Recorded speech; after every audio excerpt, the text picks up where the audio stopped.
আজকের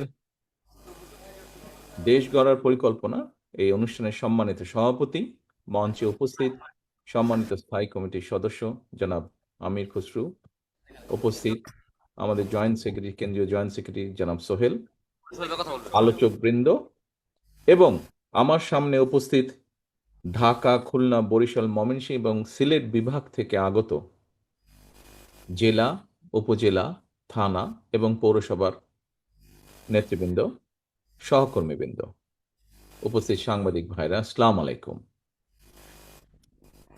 প্রিয় সহকর্মীবৃন্দ, আজকে সারাদিন আপনারা এখানে যে বিষয়গুলো আলোচনা করেছেন, আমি যদি প্রথমেই আপনাদের কাছে জানতে চাই, আমি বেশ কিছুক্ষণ ধরে আপনাদের বিভিন্ন প্রশ্ন উত্তর দেখছিলাম, তা আমি যদি এখন আপনাদের কাছে জানতে চাই যে যেই বিষয়গুলো আপনারা আলোচনা করেছেন, এই বিষয়গুলো গত প্রায় 1.5-2 বছর ধরে আমরা যখন 31 দফা দিয়েছিলাম, আজকে থেকে প্রায় 2.5 বছর আগে, তারপরে আপনারা 31 দফার সেই লিফলেট নিয়ে আমরা যখন সংস্কার প্রস্তাব 31 দফা দিয়েছিলাম, সে সময় কিন্তু কেউই সংস্কার কথাটি বলেনি। সেই স্বৈরাচারের রক্তচক্ষুকে উপেক্ষা করে আমরা 31 দফা দিয়েছিলাম। সামগ্রিকভাবে 31 দফার ভিতরে সাংবিধানিক বিষয় আছে, আইনগত বিষয় আছে, একই সাথে বিষয় আছে এদেশের সর্বপর্যায়ের মানুষকে কিভাবে আমরা একটু বেটার লাইফ দিতে পারি।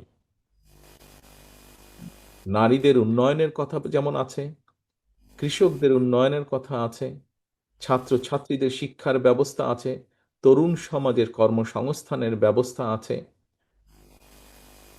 মসজিদ মাদ্রাসার ইমাম বা মুয়াজ্জিম সাহেবদের সম্মানের কথা আছে, এরকম বহু কথা আছে।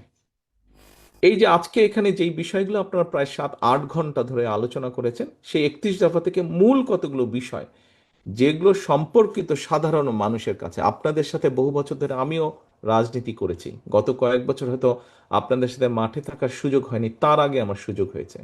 আমি যখন মাঠে থেকেছি, বিভিন্ন সময় বিভিন্ন পর্যায়ে আপনাদের সাথে কথা বলেছি, তার থেকে এবং যখন সারা দেশময় ঘুরে বেরিয়েছি, আমার কাছে অনুধাবন হয়েছে, আমার কাছে মনে হয়েছে যে মোটামুটিভাবে আমরা যে বিষয়গুলো আজকে আলাপ করেছি, এগুলো যদি আমরা করতে পারি, শুরু করতে পারি, এগুলো শেষ নেই, কিন্তু শুরু যদি করতে পারি, ধীরে ধীরে মানুষের ভাগ্যের পরিবর্তন হবে।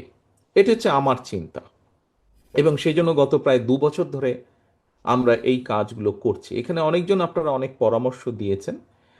মাহাদি আমিন তার উত্তরে বলেছে যে আমরা এখানে সংক্ষিপ্তভাবে দিয়েছি যাতে সহজে মানুষের কাছে নিয়ে যেতে পারেন আপনারা। আমাদের ম্যানিফেস্টে ইন ডিটেইল আরও অনেক বিষয় আছে, সব বিষয় আমরা এখানে আনি, এখানে 8টা বিষয় আমরা এনেছি, বা আপনাদের ফোল্ডারগুলোতে 9টা বিষয় বোধহয় দেওয়া আছে।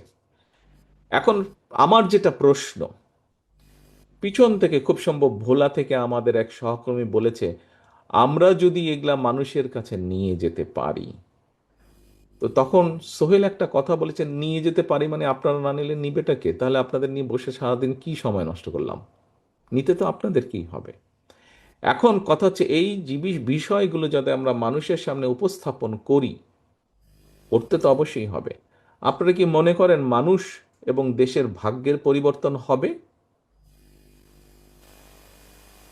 কি আপনাদের মনে হয়? মানে এই কাজগুলো যদি আমরা ইনশাল্লাহ শুরু করতে পারি, তাহলে দেশের মানুষের ভাগ্যের পরিবর্তন হবে? আত্মবিশ্বাসের সঙ্গে কারা কারা মনে করেন হবে? ধন্যবাদ, ধন্যবাদ, হাত তোলার জন্য ধন্যবাদ। প্রিয় সহকর্মীবৃন্দ, এখানে একজন প্রথম সামনের দিকে রো থেকে একজন একটু আগে বলেছেন, খুব সম্ভব দ্বিতীয় রোতে বসে আছেন, যে ফ্যামিলি কার্ড এবং কৃষক কার্ডটা খুব পপুলার। হ্যাঁ, ওই যে হাত তুলেছে, আমি দেখেছি, আপনি বলেছেন খুব পপুলার। হ্যাঁ, এইটা খুব পপুলার, তবে আমি শুরু করব একদম পেছন দিক থেকে। আমার এক বোন, উনি একটা কথা বলেছেন অটিস্টিক বাচ্চাদের বিষয়। আমি বোন আপনাকে অনুরোধ করব, আপনার যে ফোল্ডারটা আপনি পেয়েছেন একটু আগে, ডিজেবল বলতে বা অটিস্টিক বলতে যে বাচ্চাদেরকে আমরা বুঝি, যে মানুষগুলোকে আমরা বুঝি, বোন আপনাকে আমি অনুরোধ করব যে ফোল্ডারটা আপনার কাছে আছে, ওই ফোল্ডারের মধ্যে যে লিফলেটগুলো আছে, তার মধ্যে ক্রীড়া সংক্রান্ত, খেলাধুলা সংক্রান্ত যে লিফলেটটা আছে, আপনি ওটা খুলে দেখেন। ওখানে কিন্তু আমরা এই যে স্পেশালি এবিলিটি যে বাচ্চাগুলো, আমরা কিন্তু তাদেরকে বাদ রাখিনি, তাদের ছবিটা আমরা ওখানে ইনক্লুড করেছি। আমরা তাদেরকে ভুলে যাইনি, তাদের ছবিটা আমরা ইনক্লুড করেছি। আপনি যদি দেখেন এখানে দেখবেন আছে। কাজেই সমাজের সেই মানুষগুলোকে, সেই বাচ্চাগুলোকে আমরা ভুলে যাইনি। এবং আমার ধারণা খুব সম্ভব আমিনুল যখন ক্রীড়া নিয়ে আপনাদেরকে বলেছে যে আমাদের কি চিন্তা ভাবনা, একটা জাতিকে শুধু তো লেখাপড়া করালে হবে না, জাতিকে একই সাথে খেলাধুলা করাতে হবে। এবং সেখানে আমরা এই বাচ্চাগুলোর কথা রেখেছি। এবং নিশ্চয়ই আপনাদের সকলের না হলে অনেকেরই ধারণা আছে, অলিম্পিকের মধ্যে একটা অলিম্পিক আছে প্যারা অলিম্পিক, যেখানে এই ধরনের মানুষেরা বিভিন্ন খেলাধুলায় পার্টিসিপেট করে থাকে। আমরা মেইন যে অলিম্পিক সেটাতে আমরা আনফর্চুনেটলি আমাদের খেলোয়াড়রা খুব ভালো করতে পারছে না, কিন্তু প্যারা অলিম্পিকে কিন্তু আমরা ভালো করি। আপনারা কি এটা জানেন? হয়তো সবাই না জানলে অনেকেই জানেন, হয়তো প্যারা অলিম্পিকে কিন্তু আমরা ভালো করি। এখন অবশ্যই এই বাচ্চাগুলো বা এই মানুষগুলো সমাজের অংশ, এবং এদেরকে নিয়ে আমাদের চিন্তা আছে, আমাদের ভাবনা আছে। সেটা শিক্ষার ক্ষেত্রে হোক, সেটা চিকিৎসার ক্ষেত্রে হোক, সেটা খেলাধুলার ক্ষেত্রে হোক, তাদের প্রতিভা বিকাশের ক্ষেত্রে হোক। প্রিয় সহকর্মীবৃন্দ, আজকে আমরা এখানে মূল মূল কতগুলো বিষয় আলোচনা করেছি। আজকে সকালে আমি যখন তৈরি হচ্ছিলাম আপনাদের সাথে এই অনুষ্ঠানে যোগ দেওয়ার জন্য, তখন ওই স্বাভাবিকভাবেই তৈরি হচ্ছে, আর বিভিন্ন খবর টবর কি হচ্ছে ওই যে নিউজে দিয়ে বা ইউটিউবে দিয়ে আমি দেখছি।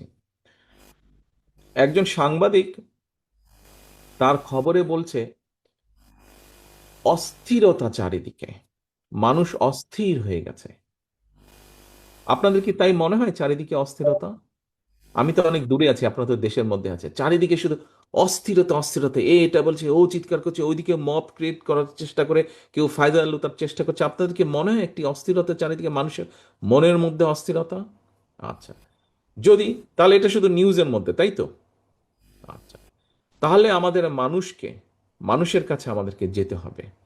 আপনারা রাজনীতিবিদ, রাজনীতিবিদ হিসাবে আপনারা মানুষের সাথে কথা বলেন, মানুষকে বোঝেন, মানুষের জানেন, মানুষের সমস্যার কথা বলেন। এখানে আমাদের এক বোন একটি সমস্যার কথা বলেছেন, ওনার কোনো একটি লাইসেন্স নিয়ে কাজ পাননি। হ্যাঁ বোন, আপনার সাথে অবিচার হয়েছে, শুধু আপনার সাথে অবিচার হয়নি, স্বৈরাচারের সময় স্বৈরাচার ছাড়া ভিন্ন মতি যারাই ছিল প্রত্যেকের সাথে স্বৈরাচার অবিচার করেছে। কিন্তু আমরা যদি এখন তাদের মতনই বিহেভ শুরু করি, তাহলে তো তারা এবং আমরা এক হয়ে গেলাম। আমাদের কাছে মানুষ প্রত্যাশা করে ভিন্ন কিছু, মানুষ প্রত্যাশা করে আমরা সেভাবেই দেশ পরিচালনার সুযোগ ইনশাল্লাহ আমরা পেলে আমরা সেভাবেই দেশ পরিচালনা করব, যা মানুষের কাছে কাম্য, যা এই দেশের আইন বলে আমরা সেভাবে দেশ পরিচালনা করব। এখন প্রিয় সহকর্মীবৃন্দ, বসে থাকলে আমাদের চলবে না। গতকাল অত্যন্ত দুর্ভাগ্যজনক একটি ঘটনা ঘটিয়েছে যে কোনো একটি মহল। তার কিছুদিন আগে আমরা দেখেছি চট্টগ্রামে আমাদের একজন প্রার্থীর উপরে একই রকম ঘটনা ঘটেছে। এই ঘটনাগুলা দিয়ে কেউ কোনো ফায়দা লোটার অবশ্যই তো চেষ্টা করছে, তাই মনে হয় না আপনাদের? তাই তো, অবশ্যই অবশ্যই ফায়দা লোটার চেষ্টা করছে। আজকে আপনাদের সামনে আমরা যেই বিষয়গুলো উপস্থাপন করেছি, যেই 8টি বিষয় উপস্থাপন করেছি, জনগণের যেগুলোতে ভাগ্যের পরিবর্তন হবে, আপনারা হাত তুলে সকলে বললেন যে এই কাজগুলো যদি আমরা শুরু করতে পারি, তাহলে অবশ্যই দেশের মানুষের ভাগ্যের পরিবর্তন ঘটবে। আপনারা হাত তুলে সকলে সমর্থন দিয়ে বলেন, তাহলে আমাদের কি এখন সবচেয়ে বড় দায়িত্ব না? আমাদের এখন সবচেয়ে বড় দায়িত্ব হচ্ছে যে এই প্রত্যেকটি শব্দ, প্রত্যেকটি কথা, প্রত্যেকটি পরিকল্পনা মানুষের দোরগোড়ায় নিয়ে যাওয়া, মানুষের দোরগোড়ায় নিয়ে যাওয়া। বিএনপির একজন কর্মী হিসাবে, বিএনপির একজন নেতা হিসাবে, বিএনপির একজন অ্যাক্টিভিস্ট হিসাবে দোরগোড়ায় নিয়ে যাওয়া। এবং শুধু দোরগোড়ায় নিলে হবে না, দোরগোড়ায় নেওয়াটা হচ্ছে ফার্স্ট স্টেপ, প্রথম পর্ব। দ্বিতীয় পর্ব কি? আপনি যদি রিয়েলি বিশ্বাস করে থাকেন, আমার ওই নেতা যেরকম বলেছে যে ফ্যামিলি কার্ড এবং কৃষক কার্ড এটি খুব পপুলারিটি পেয়েছে, এটি মানুষ গ্রহণ করেছে। মানুষ যখন গ্রহণ করেছে, তার মানে আমরা সঠিক কাজটি করেছি। তাহলে এই কাজের বাস্তবায়ন ঘটাতে হবে। তাহলে এই কাজের বাস্তবায়ন ঘটাতে হবে। বাস্তবায়ন কিভাবে ঘটানো সম্ভব? বাস্তবায়ন ঘটানো সম্ভব যে কোনো মূল্যে দেশে ইনশাল্লাহ নির্বাচন হতে হবে, এবং সেই নির্বাচনে আপনার পক্ষে রায় নিয়ে আসতে হবে জনগণের। জনগণের সমর্থন আপনার পক্ষে নিয়ে আসতে হবে। এখন এখানে মাহাদি আমিন যখন বলছিল, আমি কানেক্ট হয়েছিলাম ইন্টারনেটে যখন মাহাদি আমিন আসলে তখন, তো সেই জন্য ওরকেই যেগুলো প্রশ্ন আপনার কাছে ওগুলো বেশি দেখার সুযোগ হয়েছে। তো এখানে বিভিন্ন জন বিভিন্ন আমাদের ঝালকাঠির আলমগীর একটা প্রশ্ন করেছে, পোর্টের প্রশ্ন করেছে। তা আমরা যদি সামগ্রিকভাবে বিবেচনা করি বিষয়টা, বিবেচনা করলে আমরা মাহাদি আমিনের উপস্থাপনাটা কি ছিল? কর্মসংস্থান ছিল। আমার যেই বোন, তার লাইসেন্স ছিল কিন্তু কাজ করতে পারেনি, তার জন্যও কিন্তু একটা উপায় বের করা আছে ওখানে। যেই ছেলেটি ম্যাট্রিক বলেন, ইন্টারমিডিয়েট বলেন, অনার্স বলেন, মাস্টার্স বলেন, ডিগ্রি বলেন করেছে, কিন্তু কোনো কর্মসংস্থান করতে পারছে না, কিন্তু ওর হাতে একটা মোবাইল আছে, ও খুব সুন্দর ছবি তুলতে পারে, ও খুব সুন্দরভাবে কোনো একটা জিনিসের ভিডিও খুব সুন্দরভাবে উপস্থাপন করতে পারে, কিন্তু তাতে কি, ওর তো কোনো কোম্পানি নাই। ও যে ওটা উপস্থাপন করে অনলাইনে যে ওটা বিক্রি করে, অনলাইনে দেখানোর মাধ্যমে ওটাতে অ্যাড আসবে, ও যে সেখান থেকে ইনকাম করতে পারবে, সেটার তো তেমন কোনো পলিসি নাই সরকারের পক্ষ থেকে। ওর কাছে যে ও ইনকাম করলে ওর কাছে যে টাকাটা দেশ বিদেশ থেকেও যে ওর টাকাটা এসে পৌঁছাবে, সেটারও কোনো উপায় নাই বাংলাদেশের বর্তমান প্রেক্ষাপটে। ইয়েস, আমরা এই জায়গাগুলোতেই পরিবর্তন করতে চাইছি। একটা মোবাইল ফোন অনেকের কাছেই আছে এখন। আমরা যারা এখানে নিজেদেরকে কিশোর, তরুণ, কোনো যুবক কোনোভাবেই দাবি করতে পারবো না, সেই সীমানা আমরা পেরিয়ে গিয়েছি।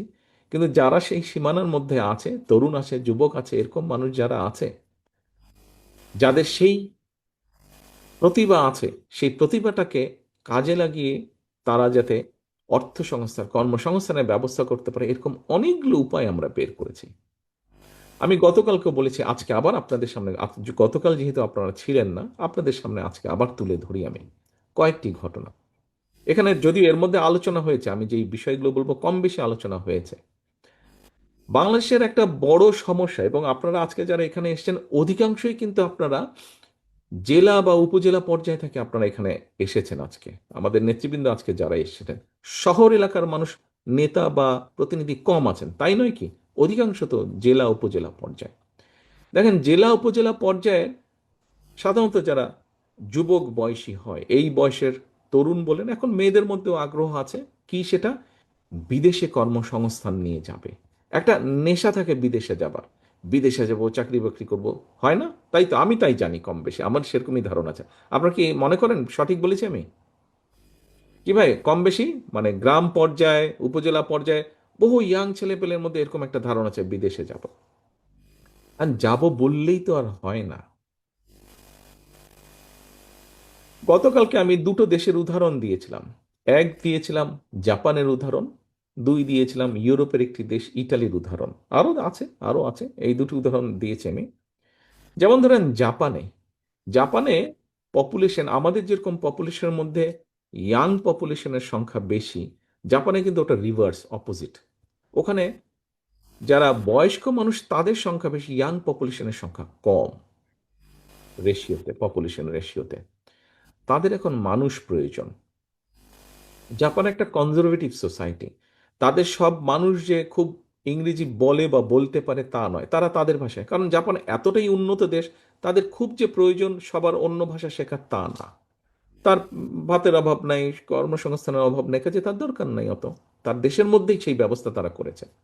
কিন্তু এখন পপুলেশনের ডায়নামিকটা এরকম হওয়ার কারণে তাদের কৃষিক্ষেত্রে কাজের মানুষের সমস্যা দেখা দিয়েছে, এবং তাদের যে এই যে সিনিয়র সিটিজেন যারা আছে, বয়স্ক যারা মানুষের, তাদেরকে টেক কেয়ার করার জন্য মানুষের অভাব দিয়েছে। তাদের প্রচুর মানুষ দরকার, হেলথ কেয়ারের দরকার, এবং এগ্রিকালচারে মানুষ তাদের দরকার। ইন্দোনেশিয়া থেকে, নেপাল থেকে প্রচুর মানুষ যাচ্ছে, বাট আমরা বাংলাদেশ থেকে খুব মানুষ পাঠাতে পারছি না। কিছু মানুষ যাচ্ছে, স্টুডেন্ট হিসেবে যাচ্ছে, কিছু সুবিধা স্টুডেন্ট হিসেবে গিয়ে কোর্স টোর্স করে ওখানে থেকে তারা কিছু কষ্ট করে ব্যবস্থা করছে। কিন্তু রাষ্ট্র বা সরকার যদি একটা উদ্যোগ নেয় যে ঠিক আছে, আগামী 1 বছরে জাপানে আমরা তে 5 লক্ষ মানুষ পাঠাবো, কিন্তু এই প্রত্যেকটা মানুষকে আমরা শিখিয়ে নিব যে কি চাহিদা আছে জাপানে। কৃষিতে চাহিদা আছে এবং হেলথ কেয়ারে চাহিদা আছে। কৃষিতে সাধারণত পুরুষরাই যাবে, হেলথ কেয়ারে সাধারণত নারীরাই যাবে। তাহলে তাদের কালচার, তাদের ভাষা আমাদের এই মানুষগুলোকে শিখাতে হবে যারা সেখানে যাবে, এবং যে কাজের জন্য যাবে সেটার বেসিক ট্রেনিং আমাদের দিতে হবে। ঠিক একইভাবে ইউরোপের অনেক দেশ আছে, যেমন ইটালিতে আছে। ইটালিতে একই অবস্থা। মিডল ইস্টে বাংলাদেশ থেকে বছরে 8 থেকে 10 লক্ষ মানুষ যায়, তার মধ্যে 7 থেকে 8 লক্ষ মানুষ আনস্কিল লেবার যাচ্ছে। এখন গিয়ে ওখানে ক্লিনারের কাজ করছে। স্বাভাবিকভাবে ক্লিনারের কাজ যে করছে, কাজটা আমরা ছোট করে দেখছি না, কিন্তু যে কোনো কারণেই হোক তার বেতন কম হচ্ছে। কিন্তু যখন আপনি এগ্রিকালচারে নিয়ে যাবেন, যখন আপনি কেয়ারের হেলথ কেয়ারের নিয়ে যাবেন, স্বাভাবিকভাবেই তার বেতন অনেক বেশি হবে। এবং বিশেষ করে যখন আপনি ভাষা শিক্ষা দিবেন এবং একই সাথে ওই বিষয়ের ট্রেনিংটা তাকে দিবেন। প্রিয় সহকর্মীবৃন্দ, নিশ্চয়ই আপনারা এখানে শিক্ষা নিয়ে যে আপনাদের সামনে উপস্থাপন করেছে আমাদের আজকের আলোচনার বিষয়গুলি, সেখানে নিশ্চয়ই জানিয়েছে যে আমরা প্রাইমারি সেকেন্ডারি লেভেলে আমরা ইংরেজির পাশাপাশি কয়েকটি ভাষা আছে। ছাত্র বা ছাত্রী যে হবে সে তার পরিবারের সাথে আলাপ করে ডিসাইড করে নেবে, কিন্তু তাকে একটি ভাষা শিখতে হবে। It could be Japanese, it could be Mandarin, it could be French, it could be Arabic, এরকম 5-7টা ভাষা থাকবে। আমরা যেই ভাষাগুলো মোটামুটি ঠিক করেছি, আমরা সেই সব দেশের সাথে কথা বলেছি। তারা আগ্রহ প্রকাশ করেছে যে তারা সেই টিচারদেরকে তারা তৈরি করে দিবে। এত টিচার তো আনা সম্ভব হবে না, বাংলাদেশেরই হয়তো 2-4-5 হাজার টিচার আমরা তৈরি করব যারা আমাদের স্কুলগুলোতে গিয়ে শিখাবে। এরকম টিচারের তারা আমাদেরকে তৈরি করে দিবে। আমাদের কয়েকটি দেশের সাথে কথা হয়েছে। আমরা এর মধ্যে বের করেছি যে আগামী 10 বছর, বের করছি ডাটা দিয়ে, আগামী 10 বছর আমরা মিডল ইস্টেও যদি লোক যায়, কি ধরনের লোক প্রয়োজন হতে পারে। আমরা আর আনস্কিল লেভেল পাঠাতে চাই না, আনস্কিল শ্রমিক আমরা পাঠাতে চাই না। আমরা এদেরকে কিছুটা ভাষা শিক্ষা দিতে চাই এবং কিছুটা আমরা ট্রেনিং দিতে চাই কি কি ধরনের কাজ আছে। অন্য অন্য আরও অনেকগুলো দেশ থেকে, পাশের আহ, আহ, ইন্ডিয়া থেকে যাচ্ছে, পাকিস্তান থেকে যাচ্ছে, ইন্দোনেশিয়া থেকে বিভিন্ন জায়গায় যাচ্ছে, কিন্তু যেই মানুষগুলো ওইসব দেশ থেকে যাচ্ছে আমরা খেয়াল করে দেখলাম এই মানুষগুলো সুপারভাইজার বা অফিসার লেভেলে যাচ্ছে। আমাদের মতন আমাদের দেশ থেকে যারা যাচ্ছে তারা কিন্তু খুব কমই আছে যে ওই অফিসার পোস্টগুলোতে আছে। কেন? প্রধান একটি কারণ হচ্ছে ভাষা, দ্বিতীয়ত একটি কারণ হচ্ছে টেকনিক্যাল ট্রেনিংয়ের জন্য। ভাষা এবং টেকনিক্যাল ট্রেনিং জানা না থাকার কারণে আমাদের মানুষগুলো ওই কম বেতনের কাজটা করছে। আমরা এটাকে পরিবর্তন ঘটাতে চাই। শহীদ জিয়া বাজারটার ব্যবস্থা করে দিয়ে গিয়েছিলেন। আমরা এখন আগামী বিএনপি সরকার ইনশাল্লাহ আমরা এখন স্কিল লেবার, আনস্কিল থেকে স্কিল লেবার তৈরি করব আমরা। এভাবে আমরা কর্মসংস্থানের ব্যবস্থা করছি, একটা ফোন দিয়ে বোঝানোর। এছাড়াও আমি বলেছিলাম, যেমন ওই দিন আমি বলেছিলাম একটা ঘটনা। কোরিয়াতে, সাউথ কোরিয়াতে তারা বাংলাদেশে এসেছিল কয়েকদিন আগে। বাংলাদেশে এসেছিল তারা ওয়েল্ডার, ওই যে ঝালাই করে, যে আপনারা দেখেছেন বিভিন্ন জায়গায় ঝালাই করে, গ্রিলের দরজা জানলা ঝালাই করে, এরকম ওয়েল্ডার তারা নেবে। কিন্তু যেন তেন ওয়েল্ডার না, আন্ডার ওয়াটার ওয়েল্ডার, পানির নিচেও ঝালাই হয়। এটা স্পেশালাইজ টাইপের একটা ওয়েল্ডার। একজনও তারা বাংলাদেশে খুঁজে পায়নি। তারা বাংলাদেশ থেকে বেশ ভালো একটা সংখ্যক ওয়েল্ডার নিতে চেয়েছিল, একজনও নিতে পারেনি, তারা খুঁজেই পায়নি। এই টেকনোলজি, এই ট্রেনিং, এই দক্ষতা আমাদের কারও নেই যারা ওয়েল্ডার আছে। বেতন কত ছিল জানেন এক একজন ওয়েল্ডারের? $3,000। এক একজন ওয়েল্ডারের বেতন ছিল $3,000। তার মানে তারা যদি 1,000 লোকও নিত, 1,000 × 3,000, দেখেন কতগুলো ডলার আসতে পারতো, বৈদেশিক মুদ্রা দেশে আসতে পারতো যদি আমরা দিতে পারতাম। আমরা খুঁজে বের করছি যে এরকম কোথায় কোথায় কি আছে, এবং সেভাবে আমরা ভবিষ্যতের দিনগুলোতে আমাদের টেকনোলজিক্যাল সেন্টারগুলোকে আমরা এইভাবে তৈরি করব। আমাদের বিভিন্ন ট্রেনিং সেন্টারগুলোকে আমরা এইভাবে তৈরি করব। প্রিয় সহকর্মীবৃন্দ, আপনাদের এখানে একটি কাগজ আছে, সেটা হচ্ছে পরিবেশ, হেলথের ব্যাপারে একজন একটা কথা বলেছেন, আমি সেটাতে আসছি আমার বক্তব্যটা। পরিবেশ নিয়ে একটি কথা বলেছেন। আপনারা কম বেশি অনেকেই ঢাকা শহরে আসেন। ঢাকা শহরের পপুলেশন প্রায়, অনেকে বলে, আমি সঠিক জানি না, বাট সঠিক ডেটা নেই, আহ, এটা নিয়ে মানে বিভিন্ন রকম ডিবেট আছে, 3 কোটির কাছাকাছি। ঢাকা শহরে এই মুহূর্তে আপনি যদি কোথাও টিউবওয়েল বসান, মোটামুটিভাবে 1,000 ফিট নিচে নামতে হয় পানি বের করার জন্য। 1,000 ফিট নিচে, কম বেশি। আমি যখন ছোট ছিলাম, মানে আমার বয়স যখন, এটা আমি কথা বলছি ধরেন 74-5-এর ঘটনা। আমার পরিষ্কার মনে আছে ক্যান্টনমেন্টে যে বাসায় আমরা থাকতাম, 6-7 ফিট মাটি খুঁড়লে পানি বের হতো, বুদবুদ বুদবুদ করে পানি বের হতো। সেই পানি এখন 1000 ফিট নিচে পাওয়া যায়।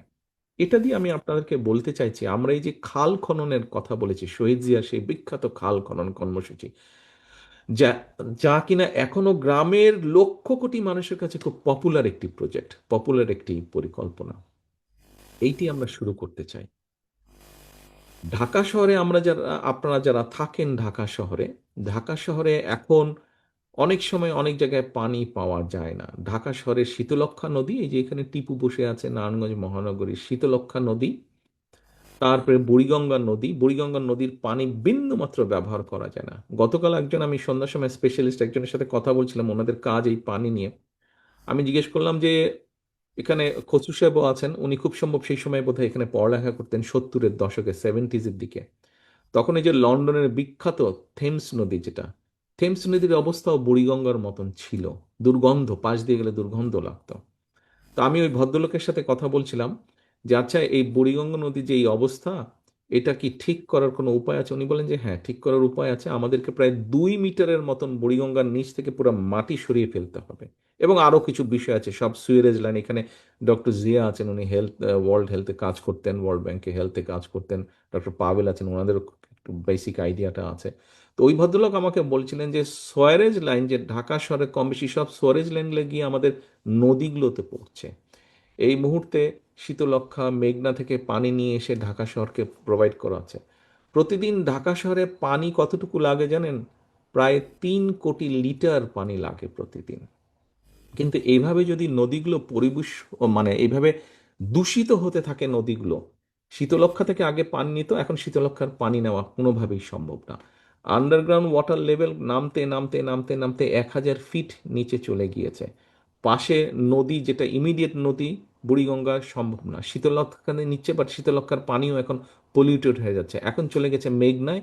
কিন্তু এখন মেঘনার পাশ দিয়েও মিল ফ্যাক্টরি হচ্ছে, সুয়েরেজ লাইন বিভিন্ন জায়গা থেকে যাচ্ছে, ওটার পানিও আস্তে আস্তে পলিউটেড হচ্ছে। নেতৃবৃন্দ, আমরা এই বিষয়গুলো চিন্তা করছি কি? আমরা শুধু স্লোগান দিচ্ছি, কে কাকে দোষ দিব, কে কাকে ব্লেম গেম করব, আমরা এটার মধ্যে রয়ে যাচ্ছি। ঢাকা শহরে যদি এই মুহূর্তে 3 কোটি লোক বসবাস করে, হয়তো 15 বছর পরে আমরা যদি এখনই এই বিষয়গুলোতে হাত না দিই, 15 বছর পরে ঢাকা শহরের মানুষকে আপনি পানি খাওয়াতে পারবেন না, 1 লিটার পানি পাবেন না আপনি, ঢাকা শহর বা আশেপাশের মানুষকে। আমরা বিষয়টা এভাবে চিন্তা করেছি কিনা? আজকে মনে হয় সময় এসেছে আমাদেরকে এই বিষয়গুলো চিন্তা করতে হবে। আপনার এখানে অনেকগুলো প্রশ্ন আপনারা রেইজ করেছেন, যারা আপনার প্রশ্ন করেছেন, অনেক প্রশ্ন আছে, অনেক প্রশ্ন আছে, অনেক সমস্যা আছে। সকলে মিলে যদি আজকে আপনারা এই ঘরটা ময়লা করেন, এই ঘরটা ময়লা করতে 5 থেকে 10 মিনিট সময় লাগবে। আপনারা প্রায় 800, 850 মানুষ আজকে এখানে উপস্থিত আছেন। 10 মিনিটের মধ্যে আপনারা অসম্ভব ময়লা করে দিতে পারবেন এই ঘরটা। কিন্তু তারপরে পরবর্তীটা চিন্তা করেন, পরিষ্কার করতে হলে কত সময় লাগবে এবং কত পরিশ্রম লাগবে। কিন্তু ময়লা করার জন্য খুব পরিশ্রম লাগবে না, কিন্তু অল্প একটু পরিশ্রম করবেন, প্রত্যেকে 1 মিনিট করে পরিশ্রম করলে ঘরটা ময়লা হয়ে যাবে, কিন্তু পরিশ্রমটা লাগবে যখন পরিষ্কার করতে হবে। প্রিয় সহকর্মীবৃন্দ, গত 15-16 বছরে এই দেশটাকে, প্রত্যেকটা সেক্টরকে ধ্বংস করে দেওয়া হয়েছে। আমি শুধু ওই যে পানির ঘটনা যেটা আপনাদেরকে বললাম, আমরা সেই জন্যই খাল খনন করতে চাইছি, যে আস্তে আস্তে আমরা যদি আজকে থেকে খাল খনন করা শুরু করি, হয়তো 10 বছর সময় লাগবে এই পানি আস্তে আস্তে ভিতরে গিয়ে মোটামুটি ওটা আবার রিচার্জ হতে। আপনাদের আরেকটা ভয়াবহ কথা বলি আমি। ঢাকার ইমিডিয়েট পাশে সাভারে, যেখানে আমাদের বহু গার্মেন্টস ফ্যাক্টরি আছে, যেখানে আমাদের লেদার ফ্যাক্টরি আছে, বিভিন্ন ক্লোদিং ফ্যাক্টরি আছে, অনেকগুলো ফ্যাক্টরি কি করেছে জানেন? যারা কেমিক্যাল ব্যবহার করে, রং করে, বিভিন্ন ওয়াশ করে, কেমিক্যাল করে, বিভিন্ন স্ট্যান্ডার্ড আছে যেগুলো তাদেরকে মেনটেন করতে হয় যারা এক্সপোর্ট করে। কেউ কেউ ফাঁকিবাজি করে ওই টিউবওয়েলের মতন, টিউবওয়েলের পাইপ যেরকম ভিতরে বোরিং করে দিতে হয়, করেছে কি, অনেক ভিতরে বোরিং করেছে, করে কেমিক্যাল ওর মধ্যে ফেলে দিচ্ছে। ফলে যেটা হয়েছে, মাটির ভিতরে তো শাখা প্রশাখা আছে, এই কেমিক্যালগুলো আস্তে আস্তে শাখা প্রশাখা দিয়ে সারা সাভার অঞ্চল আস্তে আস্তে ছড়িয়ে যাচ্ছে। সাভারে অনেক টিউবওয়েল আছে যেখান থেকে পানির বদলে এখন ওই কেমিক্যাল বের হয়। আপনারা চিন্তা করেন কি ডেঞ্জারাস অবস্থার মধ্যে চলে গিয়েছি। তার মানে আস্তে আস্তে কেমিক্যাল ছড়িয়ে পড়লে আপনি তো কেমিক্যাল মাটি থেকে ওয়াশ করতে পারবেন না। নদীতে যেই আস্তর জমেছে সেটা হয়তো কেটে আমরা পরিষ্কার করতে পারবো, কিন্তু কেমিক্যাল যখন সারা মাটির মধ্যে ছড়িয়ে পড়বে আপনি কিভাবে এটা ওয়াশ করবেন, কিভাবে পরিষ্কার করবেন? ওখানকার পানি, ওখানকার মাটি সব দূষিত হয়ে যাবে। ওখানে কোনো ফসল হবে না, কোনো মাছ থাকবে না পুকুরে, কোনো পানি ওখানে আপনি খেতে পারবেন না। কি বিশাল অঞ্চল আস্তে আস্তে আপনার দূষিত হয়ে যাবে।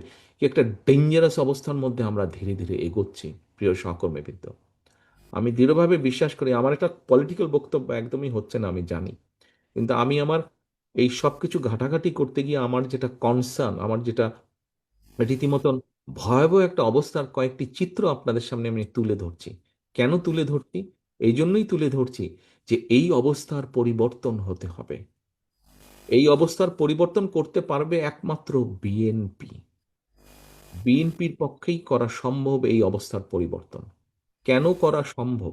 আপনাদের ওই ফোল্ডারের মধ্যে একটা লিফলেট আছে দেখবেন, দুর্নীতি সংক্রান্ত। নিশ্চয়ই কেউ কেউ দেখেছেন, সবাই না দেখলে বাই নাও কেউ কেউ নিশ্চয়ই দেখেছেন। ওখানে আমরা পরিষ্কার দেখিয়েছি, এটি আমাদের রিসার্চ না, আমাদের সম্পর্কে বিভিন্ন সমালোচনা করেছে এরকম একটি সংগঠন। ভবিষ্যতেও তারা একদম লাগাম ছাড়া সমালোচনা করবে আমাদের এ ব্যাপারে, একদম সন্দেহমুক্ত থাকতে পারেন। কিন্তু সেই সংস্থাটাই কিন্তু তাদের পরিসংখ্যানের ভিত্তিতে প্রমাণ করে দেখিয়েছে যে 96 থেকে 2001 সাল পর্যন্ত এই যেই স্বৈরাচার পালিয়ে গিয়েছে, এরা দুর্নীতির মাধ্যমে যে দেশকে যে একদম অতলে নিয়ে গিয়েছিল, 2001 সালে যখন বাংলাদেশ জাতীয়তাবাদী দল বিএনপি দেশের মানুষের সমর্থন নিয়ে সরকার গঠন করে, তারপর থেকে দেখবেন 2001 সাল থেকে ওখানে গ্রাফ দেওয়া আছে, ধীরে ধীরে ধীরে ধীরে উপরে উঠে। এবং 2006 সালে যখন আমরা হ্যান্ডওভার করি সরকার ব্যবস্থা, সরকারের ক্ষমতা যখন হ্যান্ডওভার করি কেয়ারটেকারের কাছে, তখন মোটামুটিভাবে দুর্নীতি যে সর্বনিম্ন সেই তকমা থেকে বাংলাদেশকে বিএনপি বের করে নিয়েছিল, অর্থাৎ আপনাদের দল বের করে নিয়ে এসেছিল। প্রিয় সহকর্মীবৃন্দ, এই দেশে নারীদের শিক্ষা ব্যবস্থা ফ্রি কে করেছিল? আপনারাই করেছিলেন। আজকে স্কুল কলেজ ইউনিভার্সিটিতে মেয়েদের এনরোলমেন্ট দেখেন অনেক অনেক অনেক বেশি, অনেক বেশি। একটি ঘটনার কথা বলি আপনাদেরকে। এই যে ম্যাডাম দেশনেত্রী খালেদা জিয়া মেয়েদের শিক্ষা ব্যবস্থা ফ্রি করেছিলেন, উনি যখন গত বছরে, এই বছরের প্রথমে যখন উনি হাসপাতালে আসলেন, তো হঠাৎ একদিন একজন নার্স এসছে। তো নার্স এসে ওনাকে বলছে, আমি কিন্তু তোমাকে জানি, তোমার সম্পর্কে। তো ওনার সম্পর্কে, উনি বাংলাদেশের এক্স প্রাইম মিনিস্টার, এত বড় একজন লিডার, এটা তো জানবে। তো নার্সটা এত দেখেন বুদ্ধিমান, ইন্টেলিজেন্ট, নার্সটা তখন বলছে, আমি কিন্তু তোমাকে, তুমি যে এখানে আছো এই হিসাবে জানি না, আমি তোমার সম্পর্কে অন্যভাবে জানি। তা আমি এবং আমার স্ত্রী ওখানে ছিলাম, আমার ছোট ভাই স্ত্রী ছিল। আমরা বললাম, কিভাবে তুমি জানো? বলে যে আম্মাকে, তখন ও আম্মার দিকে তাকিয়ে, আমাদের দিকে তাকিয়ে, আবার আম্মার দিকে তাকিয়ে তখন নার্সটা বলছে, আমার বাড়ি নাইজেরিয়া, তুমি যে তোমার দেশে মেয়েদের শিক্ষা ব্যবস্থা ফ্রি করেছো ইন্টারমিডিয়েট পর্যন্ত, মানে সেকেন্ডারি পর্যন্ত, তোমার দেখা দেখি আমার দেশে আমার সরকার এটা চালু করেছে, এবং আমার মতন মেয়েরা, বহু লক্ষ লক্ষ মেয়ে এই সুযোগ পেয়েছে, তারা ফ্রি, তারা এখন পড়ালেখা শিখছে।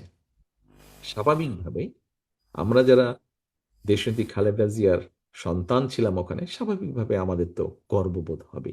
কিন্তু এই গর্ব কি শুধু আর সন্তান হিসেবে আমার? আমি তো মনে করি এই ঘরে উপস্থিত প্রত্যেকটা মানুষের এটা গর্ব।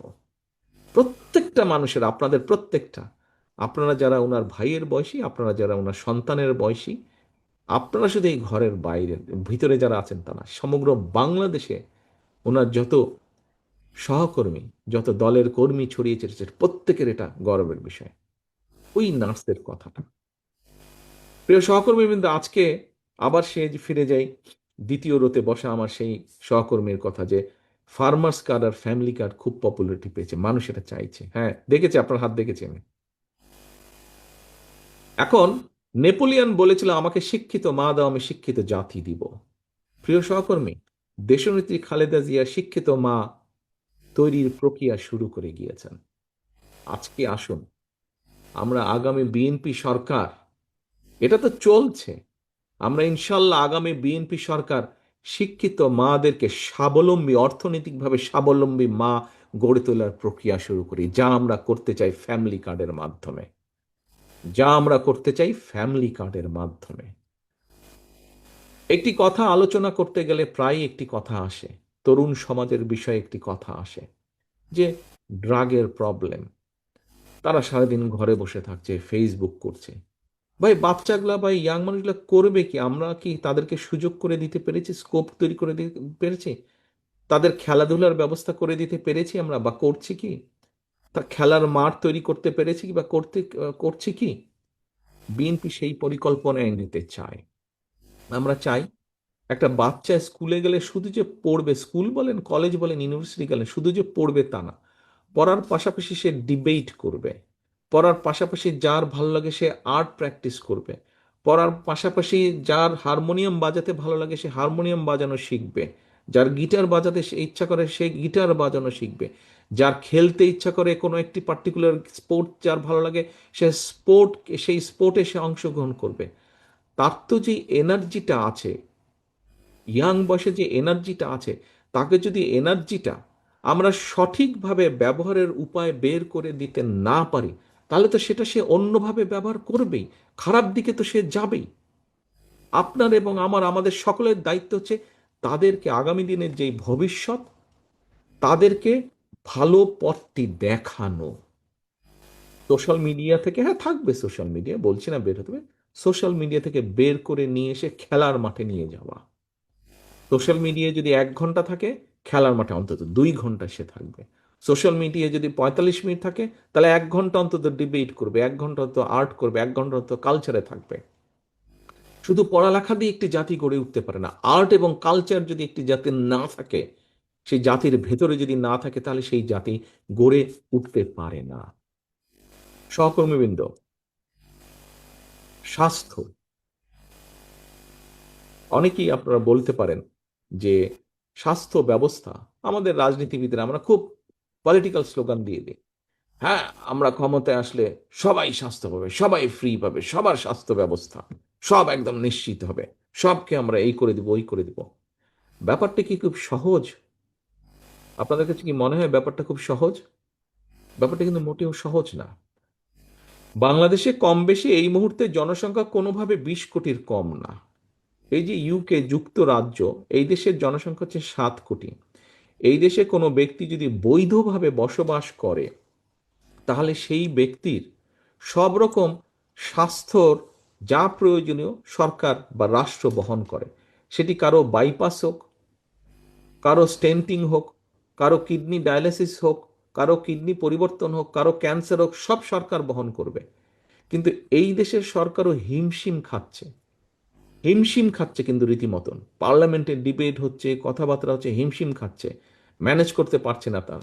কিউ লম্বা হয়ে যাচ্ছে, কিউ মানে হাসপাতালে দীর্ঘ লাইন হচ্ছে। আগে এমার্জেন্সিতে, ইভেন আমি আসার পরেও দেখেছি এমার্জেন্সিতে গেলে 1.5-2 ঘন্টার মধ্যে মোটামুটিভাবে ম্যানেজ হয়ে যাচ্ছে। এখন সেটি বেড়ে গিয়ে, মানুষ যেহেতু বেড়েছে, সেই কিউ বেড়ে গিয়ে 8 ঘন্টা, 10 ঘন্টা, 12 ঘন্টা পর্যন্ত চলে গিয়েছে সেই কিউ। সহকর্মীবৃন্দ, বাংলাদেশের হসপিটাল, ধরেন বরিশাল মেডিকেল কলেজ, আমরা বরিশালের নেতারা এখানে আছেন, আপনাদের ওখানে যে বরিশাল মেডিকেল কলেজ আছে, এই মেডিকেল কলেজে সরকারের পক্ষ থেকে ডাক্তার, নার্স, বেড, অপারেশন থিয়েটারের ওষুধপত্র বা ইমার্জেন্সির ওষুধপত্র যাই কিছু বলেন না কেন, প্রতিদিন ধরেন 1,000 মানুষকে সাপোর্ট দেওয়ার মতন ক্ষমতা আছে সেই হাসপাতালের, বেড সংখ্যা সবকিছু বিবেচনায়। কিন্তু আপনার রোগী কিন্তু 1,000 আসছে না, প্রতিদিন 3,000 রোগী আসছে, 3,000 রোগী আসছে। আজকে 3,000 এসেছে, আপনি 1,000কে মোটামুটি ভাবে সাপোর্ট দিলেন, 2,000 কিন্তু লাইনের সিরিয়ালে রয়ে গেল। ভোটটা শেষ হয়ে সকাল হতে হতে আগামীকাল কিন্তু আরো 3,000 হয়ে গেল, 5,000 হয়ে গেল, 5,000। আপনি গতকালকের সিরিয়ালের 1,000কে নিয়ে আসেন, বাকি রয়ে গেল 4,000, পরের দিন আরো 3,000 হয়ে গেল 7,000। বুঝতে পারছেন ব্যাপারটা? আমরা যেটা করতে চাইছি সহকর্মী, এখানে দুটো পয়েন্ট ক্লিয়ার করব। দুটো জিনিস আপনাদেরকে, অনেক জিনিস ওনারা বলেছেন, আমি যা বলবো খুব সম্ভবত সেটাও বলেছেন, তারপরে আমি বলছি আমরা যেটা ইমিডিয়েট করতে চাচ্ছি, এখন যদি একটা হাসপাতাল সরকারি, আমরা কিন্তু কমিট করে দিতে পারি, এই যে নির্বাচনী জনসভা শুরু হবে, যেখানে যাব বলে দিতে পারি আমরা 100 বেডের হাসপাতাল, 100 বেডের হাসপাতাল, 100 বেডের হাসপাতাল, সবাই কিন্তু খুব তালি দিবে আমাদের। কিন্তু এটা কতটুকু বাস্তবধর্মী হবে? আমরা যদি 64টা জেলাতে 200 বেডের, 300 বেডেরও হাসপাতাল বলে আসলাম জনসভায়, কিন্তু বাস্তবে আমরা কতটুকু করতে পারবো? আমরা হিসাব করে দেখলাম, আমাদের সব রকম তথ্য সংগ্রহ করে আমরা দেখলাম, এই মুহূর্তে সরকারের যেই ক্যাপাসিটি আছে, বেড সংখ্যা, ডাক্তার, নার্স, সবকিছু হসপিটালের, বেসরকারি ব্যবস্থাতেও মোটামুটি সমান পরিমাণ আছে। বেসরকারিতে বরং খুব সম্ভব বোধহয় একটু বেশি, ডক্টর জিয়া এবং ডক্টর পাভেল ভালো বলতে পারবেন, একটু বোধহয় সামান্য একটু বেশি, 1-2% বেশি আছে সংখ্যার ভিত্তিতে। আমরা এখানে দুটো বিষয় চিন্তা করছি। ভাই, আমরা তো রাজনৈতিক, ইনশাল্লাহ নির্বাচিত তো রাজনৈতিক সরকার হবো, তাই না? মানুষের কাছে দায়বদ্ধতা থাকবে, তার মানে আমরা যত দ্রুত মানুষকে সেবা দিতে পারবো, মানুষ আমাদের উপরে তত বেশি হ্যাপি থাকবে, তাই তো? একটা হাসপাতাল করবেন আপনি, টেন্ডার, একনেকে পাশ হবে, ক্যাবিনেটে পাশ হবে, টেন্ডার হবে, এই হবে ওই হবে, আবার ফ্যাকরা লাগবে, এই হবে ওই হবে, 5 বছর পার কিন্তু আপনার নো হাসপাতাল, জায়গা শূন্য, জায়গা আপনি নিয়েছেন কিন্তু জায়গা ফাঁকা, নো বিল্ডিং, নাথিং ওখানে। গেল গিয়ে 5 বছর, লোকে তখন বলবে কি 5 বছর আগে যে কইছিলে হাসপাতাল করবা, করোনাই কেন? আপনি কি পাবলিকরে বুঝাইতে পারবেন ভাই টেন্ডার প্রক্রিয়ার সমস্যা জটিলতা? পাবলিক এগুলো বুঝতে রাজি না, পাবলিক এসব বুঝতে রাজি না। তাহলে এই সমস্যাটাকে কিভাবে আমরা অ্যাড্রেস করব? এই সমস্যাটাকে আমরা একটা উপায় বের করেছি, পাবলিক প্রাইভেট পার্টনারশিপ।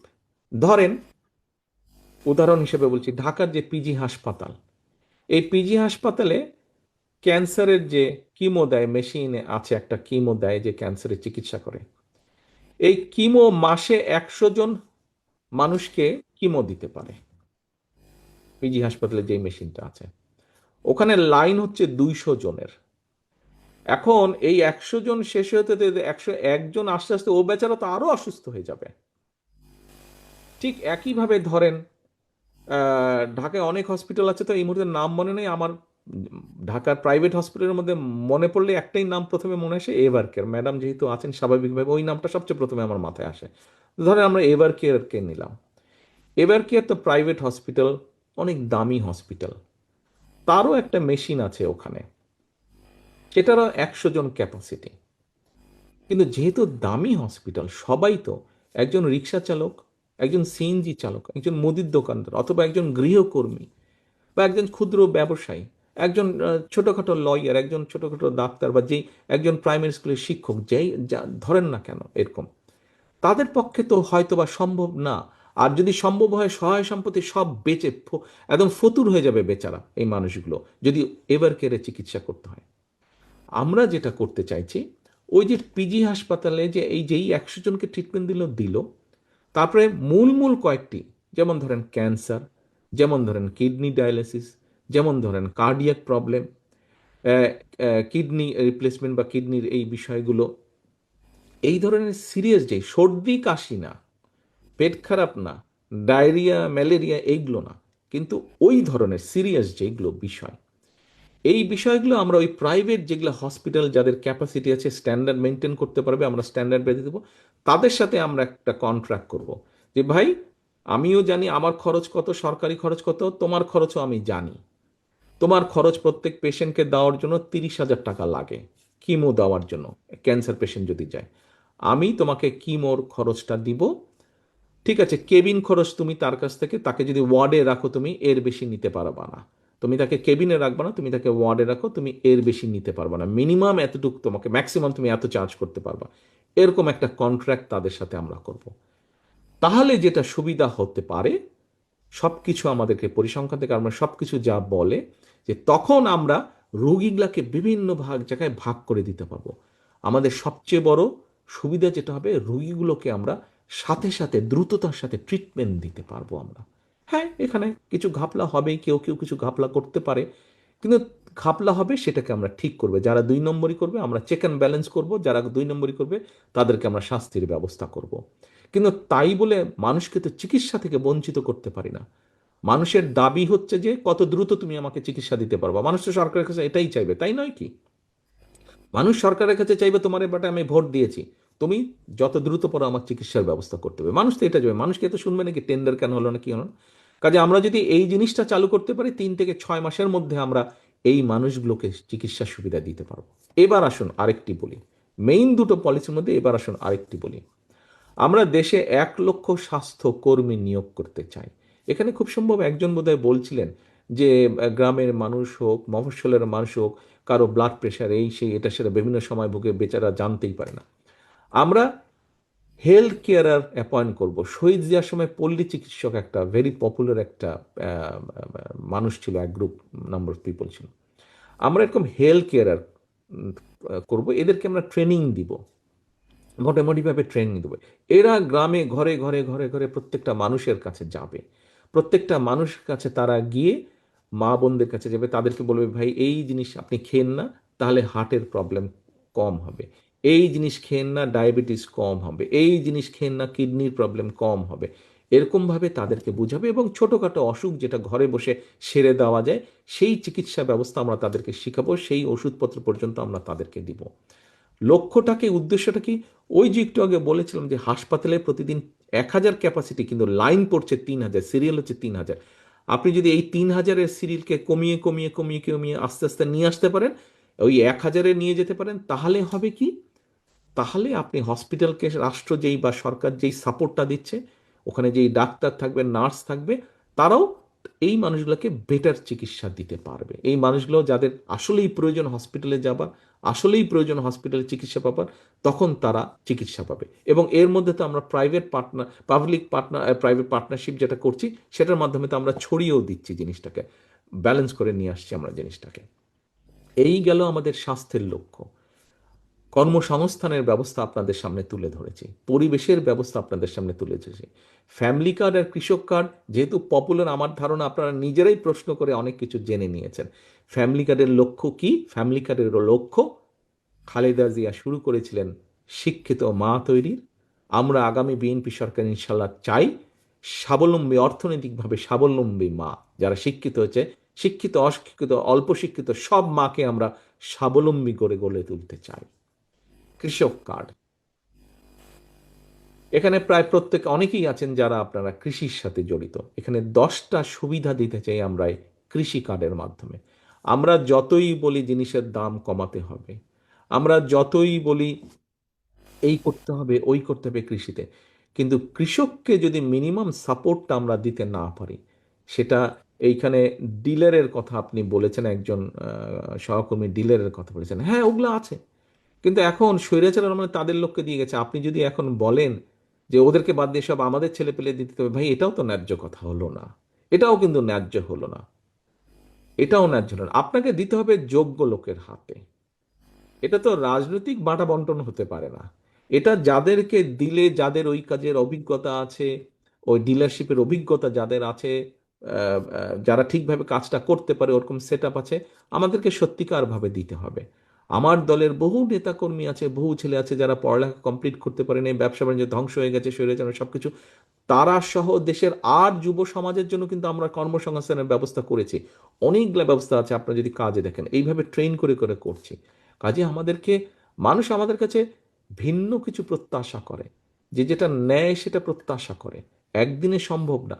কিন্তু আমি বিশ্বাস করি দৃঢ়ভাবে, আমার এইখানে উপস্থিত যত নেতাকর্মী আছেন, আপনারা আজকে উপস্থিত এই 850 মানুষ, আপনারা যদি স্ব অবস্থান থেকে আপনাদের নিচে যারা নেতাকর্মী আছে, আপনাদের সহকর্মী আছে, সবাইকে নিয়ে যদি আমরা চেষ্টা করি, ইনশাল্লাহ আমরা আমাদের প্রত্যাশিত বাংলাদেশ গড়তে সক্ষম হব। প্রিয় সহকর্মীবৃন্দ,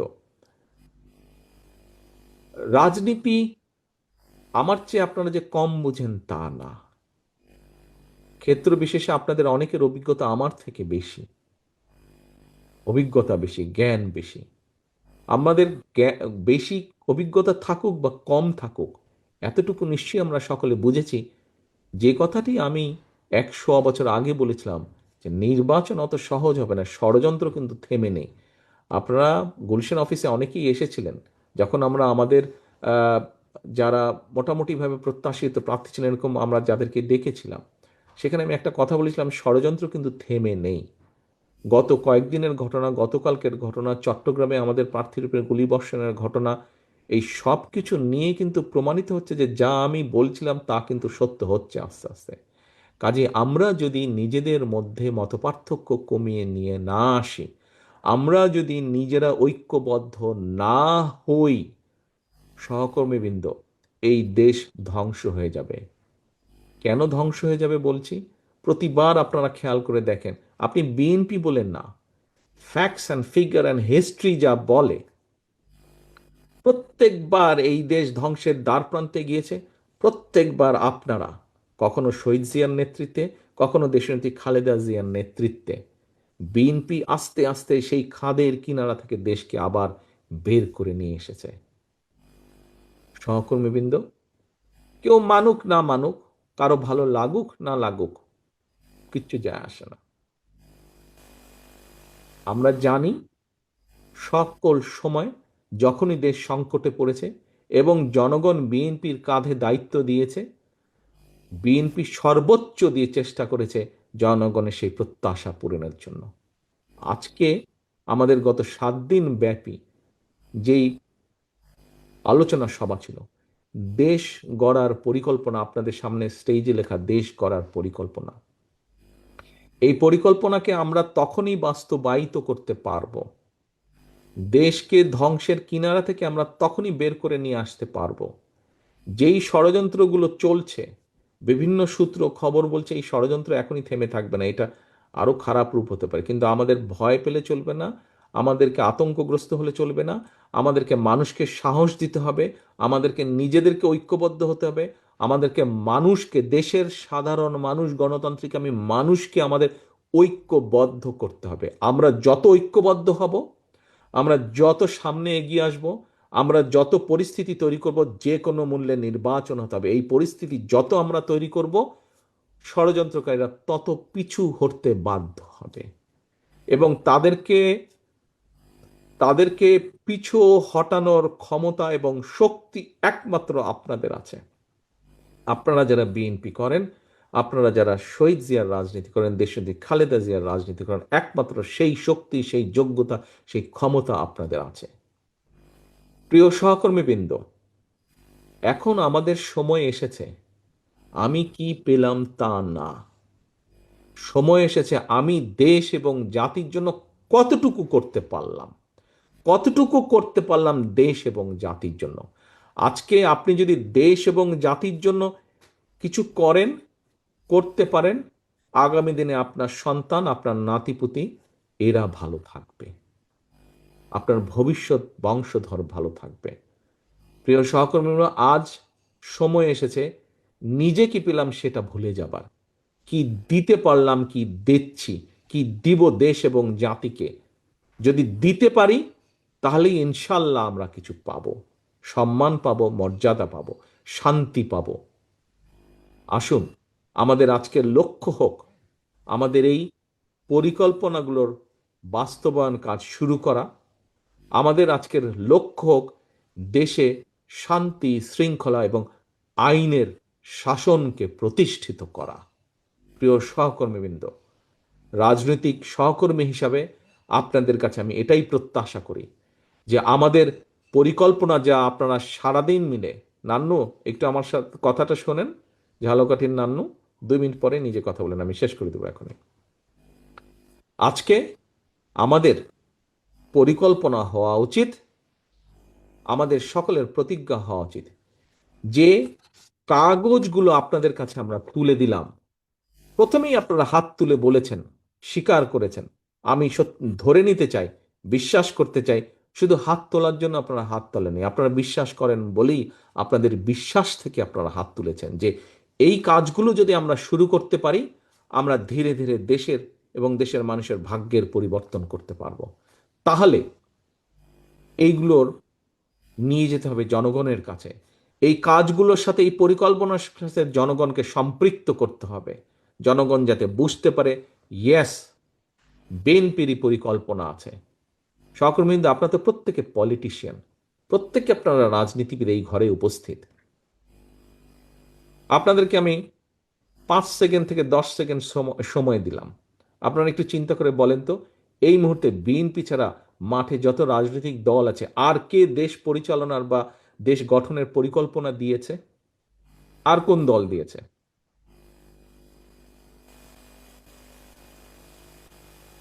আর কোনো দল দেয়নি, একমাত্র আপনারা দিয়েছেন, একমাত্র আপনারা দিয়েছেন।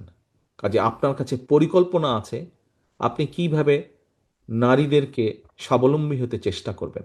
আপনার কাছে পরিকল্পনা আছে আপনি কিভাবে কৃষককে, কৃষকের অর্থনীতিকে, মেরুদণ্ডকে তাকে সাহায্য করবেন শক্তিশালী হতে, তার মেরুদণ্ডকে শক্তিশালী করার জন্য। আপনার কাছে পরিকল্পনা আছে আগামী দিনের ভবিষ্যৎ সন্তানদেরকে কিভাবে গড়ে তুলবেন। আপনার কাছে পরিকল্পনা আছে আগামী দিনের ভবিষ্যৎ প্রজন্ম, তাদেরকে গড়ে তোলার যে কারিগর, প্রাথমিক শিক্ষক, তাদের জন্য আপনি কি করবেন, তাদেরকে কিভাবে ট্রেনিং করে, তাদেরকে ট্রেনিংয়ের মাধ্যমে তাদেরকে সুন্দরভাবে গড়ে তুলবেন যাতে তারা সঠিকভাবে শিক্ষা দিতে পারে। আপনার কাছে পরিকল্পনা আছে আপনি কিভাবে তরুণ প্রজন্মকে বিভিন্নভাবে তাদের কর্মসংস্থানের ব্যবস্থা করতে হবে যাতে তারা ফ্রাস্ট্রেটেড না হয়ে পড়ে, যাতে তারা দিশেহারা হয়ে না পড়ে। আপনার কাছে পরিকল্পনা আছে আপনি কিভাবে খাল খননের মাধ্যমে নদী খালগুলোতে পানি দিয়ে ভরাট করবেন। আপনার কাছে পরিকল্পনা আছে কিভাবে আপনি পরিবেশকে পরিবর্তন করবেন। আপনার কাছে পরিকল্পনা আছে আপনি আগামী দিনে কিভাবে আমাদের যে তরুণ প্রজন্ম, আমাদের যে ভবিষ্যৎ প্রজন্ম, তাদেরকে আপনারা শুধু লেখাপড়া না, আপনি লেখাপড়া, আর্ট, কালচার, স্পোর্টস সব কিছুতে কীভাবে সুন্দরভাবে তাদেরকে গড়ে তুলবেন। প্রত্যেকটি বিষয়ে আপনাদের কাছে পরিকল্পনা আছে। এবং একটি দায়িত্বশীল রাজনৈতিক দল হিসাবে বিএনপি দেশকে যা অতীতে পরিচালনা করে যেরকম খাদের কিনারা থেকে সরিয়ে নিয়ে এসেছে, বিএনপি আবার সেটা করতে পারবে, কারণ পরিকল্পনা একমাত্র বিএনপির কাছে আছে। এটি দায়িত্বশীল দলের যেই ভূমিকা, সেই ভূমিকা পালন করার, সেই ভূমিকা পালন করার মতন ক্ষমতা, যোগ্যতা একমাত্র বিএনপির আছে। প্রিয় সহকর্মীবৃন্দ, এই আত্মবিশ্বাস কি আছে? আপনারা কি এটা বিশ্বাস করেন যে আপনাদেরই সেই ক্ষমতা আছে? তাহলে নেতৃবৃন্দ আসেন, নেতৃবৃন্দ তাহলে আসেন। ঘরে বসে থাকার আর সময় নেই। সময় আছে ঘরে বসে থাকার? সময় নেই।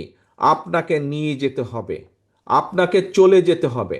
সহকর্মীবৃন্দ, আমি জানি এখানে আপনারা অনেকেই উপস্থিত আছেন যারা আপনারা হয়তো মনোনয়ন চেয়েছিলেন, আপনাদেরকে হয়তো আমরা দিতে পারিনি, আপনারই আরেক সহকর্মীকে আমরা দিয়েছি। আপনার কাছে এই মুহূর্তে কোনটি বড়, দল না ব্যক্তি? ব্যক্তির চেয়ে অবশ্যই দল বড়। তার মানে নির্বাচনের যখন বিষয় আসবে আপনাকে দাঁড়াতে হবে আপনার দলের পাশে, আপনার দলের সাথে আপনাকে দাঁড়াতে হবে। এবং নির্বাচন শেষে যখন আপনি জনগণের রায় ইনশাল্লাহ পাবেন, তখন আপনাকে দাঁড়াতে হবে দেশের মানুষের পাশে, তখন আপনাকে দাঁড়াতে হবে দেশের জন্য। কাজে প্রিয় সহকর্মীবৃন্দ, আপনার সামনে অনেক গুরুত্বপূর্ণ এবং পবিত্র দায়িত্ব অপেক্ষা করছে সামনের দিনগুলোতে। আসেন আমরা প্রত্যেকে নিজেকে তৈরি করি জনগণের দেওয়া সেই দায়িত্ব ইনশাল্লাহ যাতে আমরা পূরণ করতে সক্ষম হই, জনগণের প্রত্যাশা পূরণ করতে সক্ষম হই। নেতৃবৃন্দ, আর 5 মিনিট পরে, 10 মিনিট পরে আপনারা এই ঘর থেকে বেরিয়ে যাবেন। যেই ফোল্ডারটি আপনারা আজকে সারাদিন বহন করেছেন, দয়া করে এই ফোল্ডারটি ফিরে গিয়ে নিজের ঘরের রেখে দিবেন না, টেবিলের উপরে বা শেলফের উপরে রেখে দিবেন না। ফোল্ডারের ভিতরে যতগুলো কাগজ আছে, এই কাগজের যে বিষয়গুলো আছে, যেই বিষয়গুলো নিয়ে আপনারা সারাদিন আলোচনা করেছেন, আপনি এখানে কষ্ট করে এসেছেন, আপনি সময় অর্থ ব্যয় করেছেন, সারাদিন 8-9 ঘন্টা 10 ঘন্টা সময় এখানে ব্যয় করেছেন, আসতে আপনার নিজের পকেটের পয়সা খরচ করে এসেছেন। এই যে এখানে হল ভাড়া হয়েছে, দল এই অর্থের সংস্থান করে হলটি ভাড়া করেছে। দুপুরে আপনারা খাওয়া দাওয়া করেছেন, সেই খাওয়ার ব্যবস্থা দল অর্থের সংস্থান করে সেই খাওয়ার ব্যয় ভার বহন করেছে। সহকর্মীবৃন্দ, আপনি যদি ফোল্ডারটি নিয়ে গিয়ে শুধু আপনার ডেস্কে রেখে দেন, টেবিলে রেখে দেন, সাইড টেবিলে রেখে দেন, পড়ার টেবিলে রেখে দেন, ঘরের কোনায় রেখে দেন, তাহলে আপনার এই সময়, দলের এই অর্থ সব কিছু অপচয় হয়ে যাবে। আমরা তো এই অপচয়টা করতে দিতে পারি না, হতে দিতে পারি না। আপনাকে ফিরে যেতে হবে। আপনি যদি সত্যিই বিশ্বাস করে থাকেন আপনার রাজনীতির আদর্শে, আপনি যদি আজকে সত্যিই বিশ্বাস করে থাকেন যে এই কাজগুলো করার মাধ্যমে দল দায়িত্বপ্রাপ্ত হলে পরে দেশের ভাগ্যের পরিবর্তন করতে পারবে, তাহলে আপনি প্রত্যেকটি কপির 10 কপি করেই ছাপাতে পারেন, 100 কপি করেই ছাপাতে পারেন, আর 5,000 কপি করেই ছাপাতে পারেন। আপনার যতটুকু সামর্থ্য। আপনার পরিবারের এরকম অনেক ধানের শীষের সমর্থক আছে যে আপনাকে সহযোগিতা করার জন্য এগিয়ে আসবে। আপনার দলের মধ্যে এরকম অনেক আপনার সহকর্মী আছে যারা স্বাবলম্বী অর্থনৈতিকভাবে, যারা এখানে আসতে পারেনি কিন্তু এইটি পেলে আপনাকে সাহায্য করতে পারবে এরকম হাজার হাজার ছাপিয়ে দেওয়ার জন্য, দয়া করে তাদের সহযোগিতা নিন এবং নিয়ে আপনার যে সহকর্মী আছে তাদেরকে বোঝান, আপনি জানান আপনি কি জানলেন, আপনি কি বুঝলেন, এবং তারপরে ঘরে ঘরে মা বোনদের কাছে পৌঁছে দিন, ঘরে ঘরে শিক্ষকদের কাছে পৌঁছে দিন, মসজিদে মসজিদে ইমাম মুয়াজ্জিমদের সাহেবদের কাছে পৌঁছে দিন, স্কুল কলেজগুলোতে তরুণদের কাছে পৌঁছে দিন যে তাদের ভবিষ্যৎ আমরা কিভাবে চিন্তা করছি, কি পরিকল্পনা করছি। নেতৃবৃন্দ, আপনাদের সহযোগিতা ছাড়া এই যুদ্ধে কিন্তু আমরা জিততে পারবো না। আপনাদের অলসতা আমাদেরকে এই যুদ্ধে ক্ষতিগ্রস্ত করবে, কিন্তু আপনাদের কঠোর শ্রম এই যুদ্ধে আমাদেরকে জয়যুক্ত করবে। আপনারা স্বৈরাচারকে মোকাবেলা করে এসেছেন, আপনারা স্বৈরাচারের বিরুদ্ধে আন্দোলন সংগ্রাম করে এসেছেন, সেই রাতের বেলায় সাদা ডিবির গাড়িকে উপেক্ষা করে এসেছেন, আপনারা পুলিশের গুলিকে আপনারা উপেক্ষা করে এসেছেন, গুম খুমকে উপেক্ষা করে আপনারা আজ এই জায়গায় এসে বসেছেন। এখন আমরা হেরে যাওয়ার জন্য বসিনি, এখন আমরা সারাদিন কষ্ট করেছি জিতার জন্য। দয়া করে আসুন, এই যুদ্ধে আমাদেরকে জিততে হবে, এবং এই যুদ্ধে জেতার সবচেয়ে বড় সহযোগীকে বাংলাদেশের জনগণ। বাংলাদেশের জনগণকে সাথে নিয়ে এই যুদ্ধে আমাদেরকে জিততে হবে, এর কোনো বিকল্প নেই। জনগণের সমর্থন নিয়ে আমাদেরকে জিততে হবে, এর কোনো বিকল্প নেই। এবং জনগণের সমর্থন যদি আমাদেরকে নিতে হয় তাহলে অবশ্যই জনগণের কাছে যেতে হবে, জনগণকে আমাদের ভালো মন্দ সবকিছু বোঝাতে হবে, জনগণকে বলতে হবে, এই সারাদিনের কথাগুলো তাদের সামনে তুলে ধরতে হবে। প্রিয় নেতৃবৃন্দ, আপনাদের সকলের সহযোগিতা কামনা করছি আমি। আমি কি পাবো আপনাদের সহযোগিতা? শৃঙ্খলা, ঐক্যবদ্ধতা, জনগণের কে সাথে নিয়ে যুদ্ধে ঝাঁপিয়ে পড়া, এই তিনটি বিষয়ে আপনাদের সহযোগিতা চাই। পাবো ইনশাল্লাহ? ইনশাল্লাহ। দেখা হবে যুদ্ধের মাঠে, দেখা হবে সংগ্রামের মাঠে, দেখা হবে আপনাদের সাথে ভোটের ময়দানে। আল্লাহ হাফেজ। বাংলাদেশ জিন্দাবাদ। বাংলাদেশ জাতীয়তাবাদী দল জিন্দাবাদ।